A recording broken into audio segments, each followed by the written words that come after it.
नमस्कार।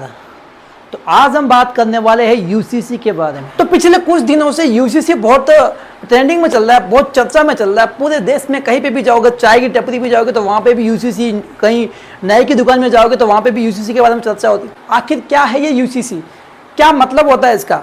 तो आज हम इस वीडियो में आपको यूसीसी के बारे में बताएंगे। यूसीसी यानी कि यूनिफॉर्म सिविल कोड, जिसको हिंदी में समान नागरिक संहिता कहते हैं।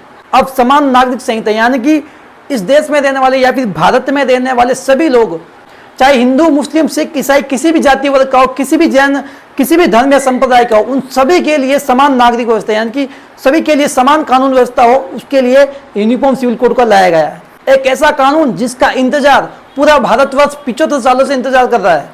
यूनिफॉर्म सिविल कोड बीजेपी सरकार के मुख्य 3 एजेंडा में से एक है, जिनमें से पहला कश्मीर से धारा 370 को हटाना, दूसरा अयोध्या में राम मंदिर का निर्माण और तीसरा है यूसीसी यानी कि संपूर्ण भारत में समान नागरिक संहिता लागू करना।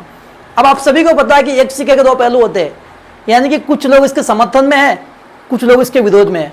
जो लोग इसका विरोध कर रहे हैं उनका मानना है कि सभी धर्मों पर हिंदी कानूनों को लागू किया जाएगा और इसके साथ ही इसमें कहीं ना कहीं अनुच्छेद 29 जो धार्मिक स्वतंत्रता का अधिकार होता है उसका भी उल्लंघन होगा। लेकिन वो लोग इस बात से बिल्कुल अनजान है, क्योंकि यूनिफॉर्म सिविल कोड यानी कि समान नागरिक संहिता का फायदा उन्हीं वर्ग को ज्यादा होगा जो लोग इसका विरोध कर रहे हैं।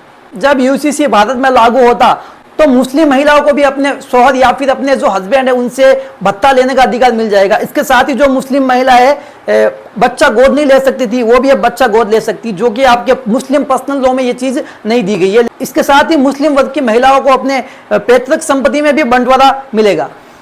इसके साथ ही मुस्लिम मर्द एक से ज्यादा महिला के साथ शादी नहीं कर सकता है। अब आप ही बताओ, किसी एक वर्ग की महिलाओं के लिए इतनी सारी हक की बातें या फिर बराबरी की जाए तो इस चीज का बहिष्कार करना चाहिए या फिर इसे खुशी खुशी अपनाना चाहिए? कुछ लोगों का यह भी मानना है कि 2024 में लोकसभा का चुनाव होने वाला है, तो मोदी जी अपने राजनीतिक लाभ के लिए इस यूसीसी को इस्तेमाल कर रहे हैं, यानी कि समान नागरिक संहिता को इस्तेमाल कर रहे हैं। तो मोदी जी ने कहा कि भारत 2 कानूनों पर नहीं चल सकता। अगर एक ही घर में एक व्यक्ति को अलग अधिकार प्राप्त है और दूसरे को अलग अधिकार प्राप्त है तो क्या वो घर चल पाएगा? तो फिर ऐसी व्यवस्था से देश कैसे चल पाएगा?